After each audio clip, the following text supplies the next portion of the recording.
The sun produces an astonishing amount of energy. The sun delivers more energy to Earth in 1 hour than all humanity uses in the entire year. Unfortunately, only about 2% of that energy is captured. One of the major reasons being the variability and unpredictability of sunlight at different places. Companies need accurate forecasts of energy productions in order to have the right balance of renewable and fossil fuels available. If accurate forecasting is lacking, any unexpected fluctuation in solar energy capacity may have significant impact in daily operations and physical health of the entire grid, and may have negatively affect the quality of the life of the energy consumers. Discovering methods and technologies for accurate and reliable solar energy forecast will be imperative in the future of solar energy.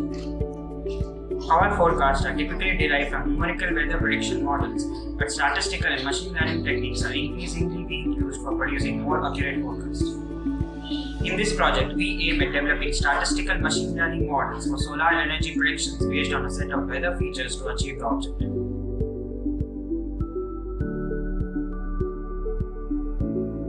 Okay, so now let's go through the model selection process.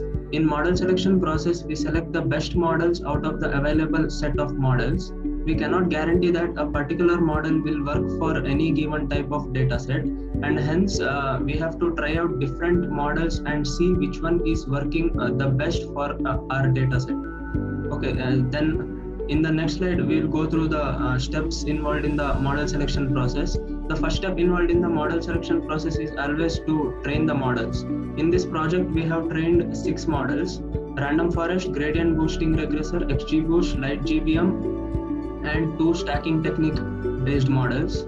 And let's go in brief about what this stacking technique is in ML basically is. So in stacking technique, there will be base estimators and a final estimator.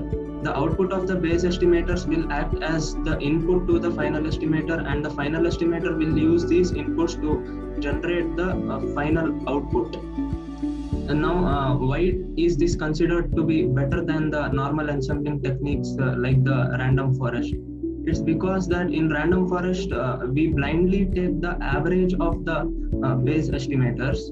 But here in stacking technique, we are adding a new layer, and we are adding another layer of learning in which the model can take the outputs of the base estimators and basically learn in order to predict the final output. This final estimator will basically look into the strengths and weaknesses of each base estimator and understand how important the output of each base estimator is, and then finally generate a final output. So that is why it's better than normal ensembling techniques. So the second step involved in the model selection process is to evaluate the models. After training the models, we have to evaluate the models. In our project, we have used random split method to evaluate the models. We divided our data set into 70% of trained data set and 30% of test data set.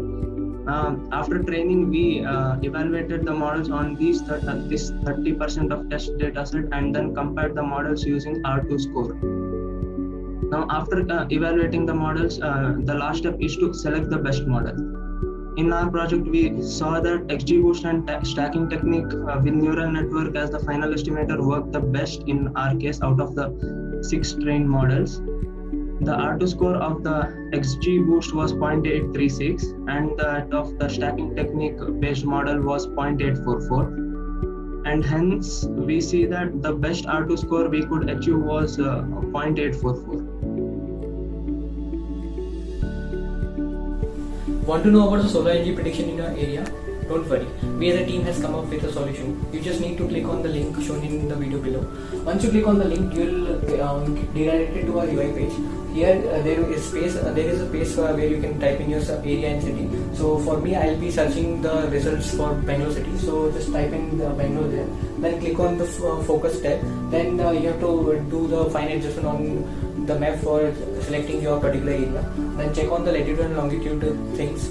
and after that, if you're satisfied, you can click on the date option and select a date. For me, I'm going for 16th of May 2021. So after that, you have to click on the calculate button. Once you click on the calculate button, you have to wait for a few seconds, and then you will be redirected to the output UI page. So this is our output UI page. Once you are there on the page, all this measurements and model building is done on the 4 assumptions. The first assumption being that the total model area is 36,646 meters square approx, and the model orientation is 3 up landscape, and the model tilt is 20 degree, and the last thing, the array azimuth is 180 degree. So this all assumptions were made for deriving these results. So the output page shows you the total energy produced at that particular hour in kilowatt hour, and it would also show you the average total energy produced at that hours in kilowatt hour. Now as you scroll down, you will get to know about a few graphs. The first graph being the